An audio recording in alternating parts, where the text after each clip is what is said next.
To use this Keiser Seated Leg Extension to target your quadricep muscles, we've got a couple of settings here.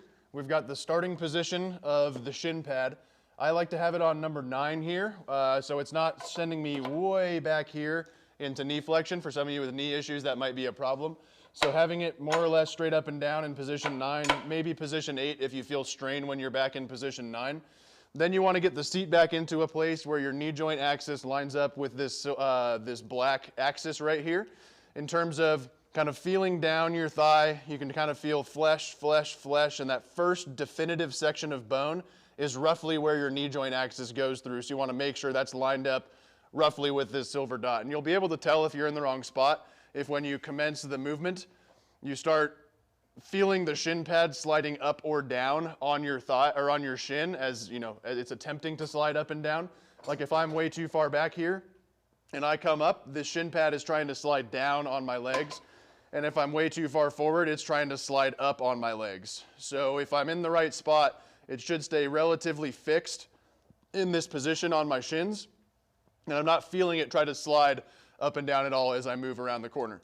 So getting that seat back into a position that allows you to line that up so when you do the movement, you're not feeling that shin pad sliding up and down. We've got a little bit of wiggle room there. Sometimes it's easier for you to get into that full range of motion all the way up into extension if you kind of have yourself leaning back at an angle here as opposed to being all the way upright at 90 degrees at your hips. So if you have it kind of back a little bit further and you would sit all the way back in it, my knee joint's not lined up with the axis, but then I can just slide my butt forward, use my hands on these handles to keep it there, and then lean my body back, which makes it much easier to get up into extension without feeling a large stretch on my hamstrings.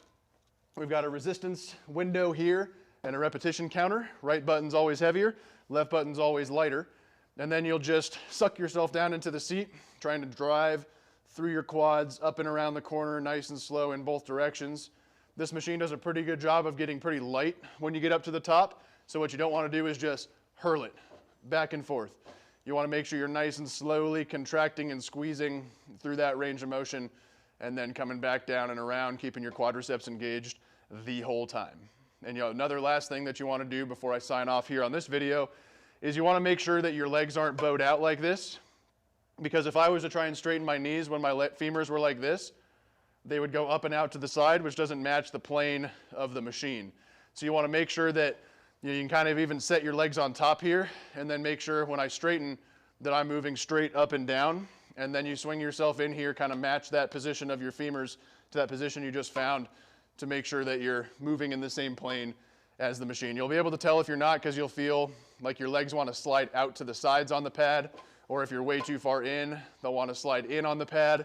It should be pretty matchy-matchy in terms of the contact point on your shins, not trying to slide up or down as determined by the position of you front to back, or sliding in or out as determined by the position of your legs being out or in. So those are a few setup things on here. And again, once I get a chance to actually set you up on this, I'll give you specific settings of the seat position, the starting position, and then this shin pad, which should always be all the way up here. I forgot to mention that. Should always be up on position number 1.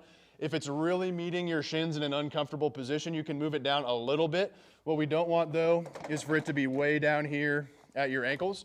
That creates a lot more what's called shearing force on your knee joints, as opposed to having it up here. So you want to have it as high up as you can while it feels comfortable.